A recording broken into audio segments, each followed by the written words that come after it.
Hey YouTube, Awesome Rider here. Welcome to my review for the King Kabuto mecha from Kamen Rider. Oh, not Kamen Rider.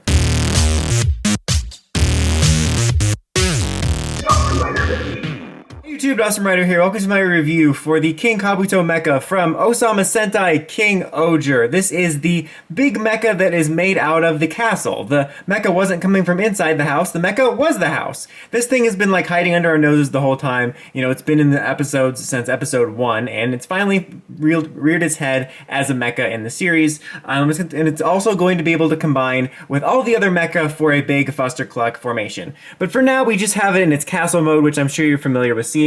And overall, I have to say, it's pretty neat. In all three modes, honestly, there's a little bit of sort of blank spaces in it that feel like they could be filled out with some stuff. But in general, I think it's a pretty cool design. If you've ever watched my reviews before, you know that I'm a sucker for a good black-gold color scheme, so I automatically like this. And I think for the most part, it does a pretty decent job of disguising itself as a castle. Like, yeah, it definitely looks like, you know, if you look at it, it looks like a Beetleborg mecha doing the splits, but it also does a decent job for what it is. And the transformation, thank you, spoiler alert. Hold on. There we go. It's clearly not a castle. Let's just go say Ultimate's head there. I just overall really like it in terms of the design and stuff like that. Also, you have these little pegs on the top where you can put the other mecha. I'm going to demonstrate that with this because if you're wondering, am I too lazy to decapitate this thing? Am I too lazy to take apart the big formation that I have ready for the combo later to demonstrate this? Then the answer is yes. But basically, you can put some of the other mecha up around here, so that kind of creates kind of a cool, unique display, which is cool. But this thing really can't do a lot other than be a castle. Dude, do you want to keep your head or not? Are you for real, man? Most of us want to keep our heads on, except for this guy. If you didn't know, this is the other sort of little mini-Zord mecha, just kind of one basic piece, a little bit bland looking, but it becomes an axe weapon. Like, my god, this thing is really loose. The peg here, if you couldn't tell, is really loose. Like, see, like, it's not about, like, I'm not putting it on hard enough, hey-oh, but yeah, it's really loose. But it does become a cool axe weapon. Other than it looking a little bit cheap in the toy form, I really like the design of it, but that's really neat. We can set that aside. Transformation for this to, like, Beetle mode is really simple. Beetle battle base. So you just separate these, pull these forward, pull these sideways, pop that back on there.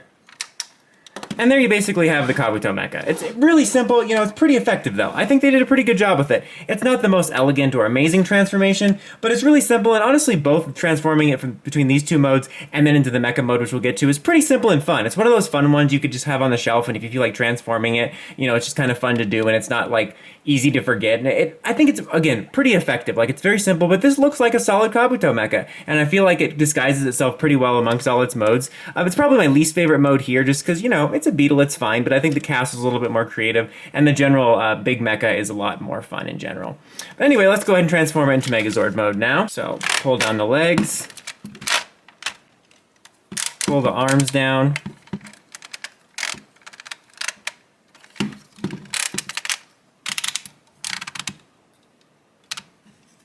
then you take these off, and they slide on here. And as you saw earlier, that pops up to reveal his head. And then you can put the axe in his hand if it wants to keep its head. Well, it remains to be seen. But there you have it in its Mecha Megazord mode. Honestly, overall, a pretty cool looking Zord. Like I said, just like in the other modes, there are some places where it feels a little bit blank on the arms and legs, but design-wise, I still do really like it. I love the black-gold color scheme. I think it's got really badass looking design. It very much so reminds me of, I believe it was called Roboborg in Beetleborg Vitalics. It looks like his father or whatever. Like, I don't know. It's just a really cool design that I really like a lot. It's got a bit of that sort of almost retro feel to it too, being a bulkier mecha. As you know, we've been getting sort of the more slender ones for the articulation. This one does have some minor articulation, but the sort of bulky feel of it, in addition to the articulation, makes it feel like a halfway point. And it's not perfect. Like I said, I wish there was some more details in the legs and arms. Just in terms of the toy, that's my only nitpick. Otherwise, design-wise, I think it looks really awesome. It does have some minor articulation. You're not going to get as much as the other main mecha. You can move the legs out a little bit by nature of the transformation, so you can kind of do some weird stuff, but there's like no like knee bending the right way. You can do that, so you can do sort of a weird like little jig. You can also move the feet a little bit here. The arms actually move out and around too, which is actually really nice, so you can get some kind of dynamic poses. You can't bend the arms so much though, and you can move the head, but it's on like a click. So, like, unfortunately, you can't get a really natural looking to the side pose, so he's kind of always looking at his little shoulder pad here. But it's still overall nice that despite being a blockier mecha, you do have some articulations options. Whoops. And he can do the splits, obviously, as we showed earlier. But yeah, overall, just in terms of the mecha on its own, before the pre-transformation, I really do dig this thing a lot. I like the color scheme, I like the design, I like the simplicity of the transformation. Overall, pretty cool looking. Now, obviously, we can then add it on to the big combo, and let's go ahead and get that ready.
And here we have them all together, guys, and I have some overall pretty mixed feelings on this combination. And I know it's not perfect. I'm sure some things can be twisted and moved around a little bit to be a bit more accurate, but I just wanted it to be stable. And like I said, very mixed feelings, as there's things I really like about it, but there's also things I don't. First of all, in terms of the positives, I really do like being able to put all the mecha together, and I want to give this credit for literally being all of it. Like, you can have all the little mini auxiliaries you can see there. You can even see he's got even ball dangling off of there. Like, they did a better job of remembering those little guys existed than the show does. So I appreciate that not only do you have the three main mecha together, as well as, like, the golden shoe god auxiliaries, but you even have the little mini Zords locked and dropped guys in there. This is literally my entire King-ohger mecha collection in this impressive Fuster Collect. So I want to give him credit for that. I really appreciate that, because I really do miss those, and I like having them because sometimes it's nice, like if you just want to save space and have it all in one combo, and it's also kind of this impressive thing where you're simultaneously impressed at this combo you've collected and also disappointed in yourself, and I just really do like that ability. And just at the core of the design, I actually do like it. Like, it looks really messy here in the toy form. It actually doesn't look that bad in my opinion, but it is definitely messy. But when you see it in the show and in terms of the design concept, I actually do really like it. I think it's one of the better Fuster Collects, one of the better, like, thought out ones, to be honest with you. So I actually do like the design and concept. However, my negatives come in the fact that the toy is really not that fun to deal with when doing the main combo, to be honest.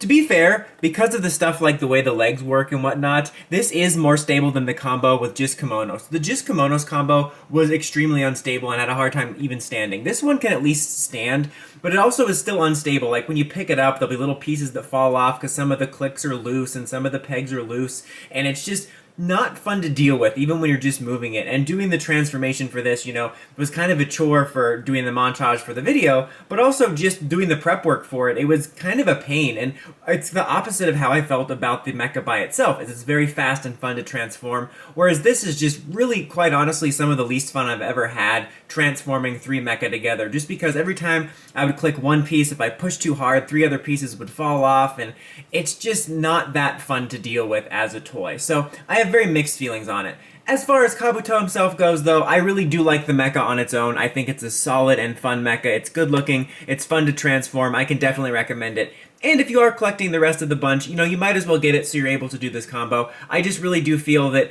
it does look a bit messy in toy form, even though I like the design, and it's just really not that fun to work with, if I'm being honest, just from my personal experience.